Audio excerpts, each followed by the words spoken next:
Vladimir Vladimirovich, has the Easter truce ended? How would you assess it? And what is the current status? Have hostilities resumed after its conclusion? Hostilities have resumed. We said this from the very beginning when we announced the truce. We always view ceasefires positively, which is why we came forward with such an initiative. All the more so because we are talking about the bright days of Easter. It is a holiday for all Christians. It so happened that during these days it is celebrated by Catholics, Protestants, and Orthodox Christians. Therefore, we have always said that we regard any peaceful initiatives positively. We hope that representatives of the Kiev regime will treat it the same way.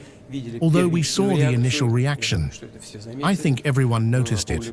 A statement was published, according to which our proposal was viewed as playing with people's fates, lives, and so on.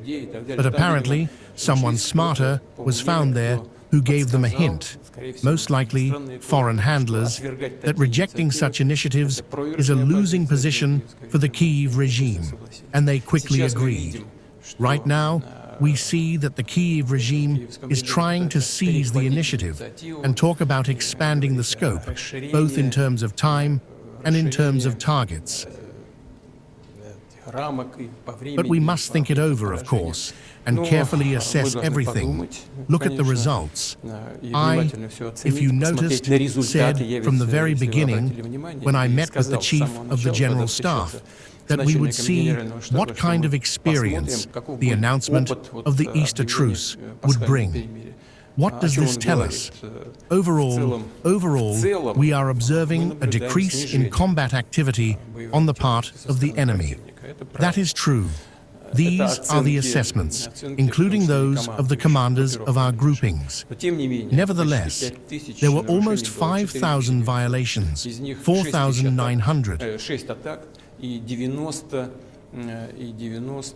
Among them were 6 attacks and 90 attempts of strikes by fixed-wing UAVs, and I believe 400 artillery shellings. But overall, there was indeed a reduction in activity. We welcome this and are ready to look toward the future. As for the proposal not to strike civilian infrastructure targets, that needs to be looked into. Well, for example, everyone is well aware of the strike by our armed forces on the Congress Center, I believe, of Sumy University. Is that a civilian object or not? It's a civilian one. But an award ceremony was taking place there for those who committed crimes in the Kursk region, both units of the armed forces of Ukraine and nationalists. And these are the people we consider criminals, who must receive deserved retribution for what they did in the border area, including in the Kursk region. And they did receive that retribution. It was done precisely in order to punish them. Is that a civilian object or not? But the regime uses these civilian objects. Or take a recent example, just a few days ago, in the Odessa region, a strike was carried out by our armed forces. It was a small settlement in the Odessa region, 82 kilometers, I believe, from Odessa. And what kind of object was that? An agricultural facility, hangars of an agricultural enterprise. But the Kiev authorities, together with foreign handlers and assistants, organized or tried to organize not only the production but also the testing of a new missile system there. That is where the strike was delivered. So is that a civilian object or not? Civilian. But it was being used for military purposes, or they hold some sort of gatherings in a restaurant somewhere. Those people who deserve the most serious punishment for the crimes they have committed. In restaurants, meetings, gatherings, conferences are held, they celebrate something there, drink vodka, and so on. One of the strikes was delivered there as well. Is that a civilian object? Civilian. But what is the target? A military one.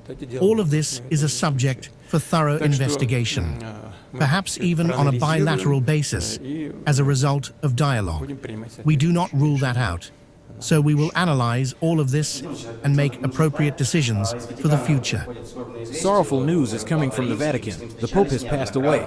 You met with him repeatedly. You respected each other. He put forward various initiatives. Can you recall, although you have already sent a telegram of condolences, but can you once again say a few words about this man, about the pontiff? You are right. This is a man who had an extremely positive attitude toward Russia. That I can say with certainty. We met personally on multiple occasions and maintained contact through various channels.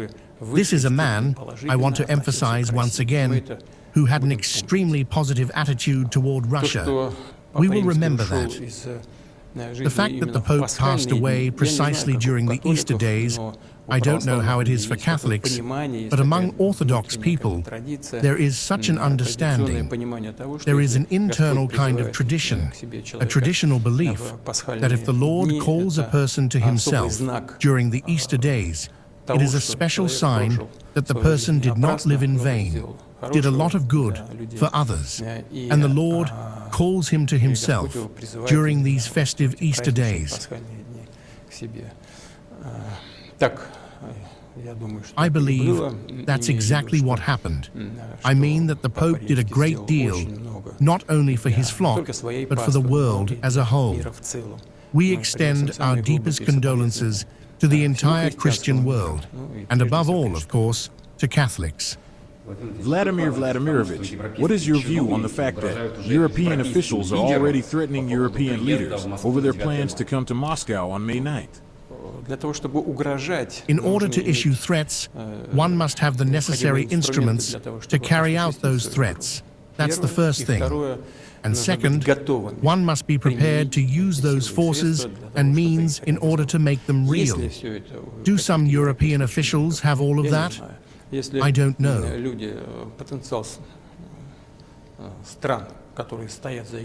If the potential of the countries standing behind them is limited to 1,300,000 people, and they are calling to continue the war until the last Ukrainian, then questions arise. Whether this is sincere, and whether these people are in their right mind when they propose something like that. But I think that those who are planning to come to Russia have much more courage than those who hide behind someone else's back and try to threaten anyone. Above all, in this case, those who intend to honor the historical achievements of people who gave their lives in the fight against Nazism.